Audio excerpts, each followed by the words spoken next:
Shalom Vracha, mes chers amis.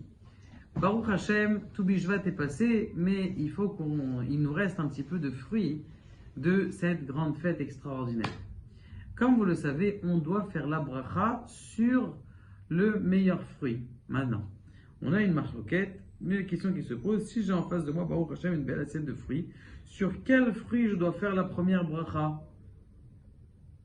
Quel fruit? La pomme, la date, l'olive?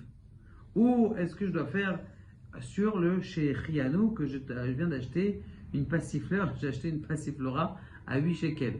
La passiflora. La boule de passiflora. Baruch Hashem. Bon, alors, la question c'est sur quel fruit? La réponse, elle est comme ça, mes chers amis. Selon le Rav Ovadia, eh bien, d'abord, le fruit sur lequel on doit faire la bracha, ce n'est pas les fruits d'Eretz Israël, comme on le croit, mais sur le fruit de Shechianou que j'amène. Si j'amène un fruit de Shechianou, je dois faire d'abord la bracha sur Shechianou, et après, continuer, puisque de toute façon, j'ai fait Boré Peri Haetz déjà sur, je sais pas moi, sur un fruit qui est Shechianou. Alors après, je pourrais plus faire un fruit sur l'olive. Alors si j'ai que des olives et des cacahuètes, ou non, si j'ai que des olives et des, comment on appelle ça, et des pommes, je dois faire la bracha sur l'olive. Pourquoi? Parce que c'est un des 7 fruits d'Eretz Israël. Si j'ai une date et j'ai une olive, je dois faire d'abord sur l'olive, parce qu'elle est en premier dans le pasouk.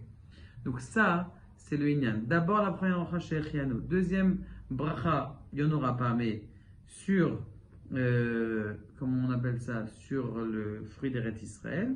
Et puis après, je mange les autres fruits. Maintenant, si quelqu'un, une autre halakha, si quelqu'un, il a envie de manger et des cacahuètes et des dattes, mais maintenant il préfère manger des cacahuètes, est-ce qu'il a le droit de manger une cacahuète ou il doit manger une date? Alors vous m'avez dit, d'abord les fruits d'Eretz Israël. Non. Les cacahuètes, c'est quelle bracha? Adama, non?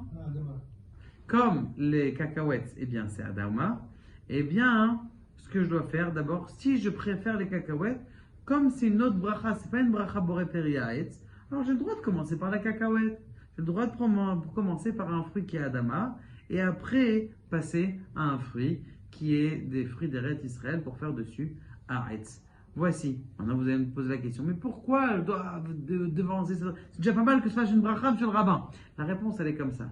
Elle est à Kadosh Baruch Hu, il nous a donné des fruits d'Eretz Israël. Les fruits d'Eretz Israël, ils sont sous le cep. Qui est-ce qui les fait grandir? C'est Dieu lui-même qui les fait grandir. Comme il n'y a pas un ange qui fait grandir les fruits d'Eretz Israël, c'est que Dieu qui les fait grandir, eh bien, c'est un grand shevar que ces 7 fruits d'Israël, ils sont keneged, les 7 sphirot.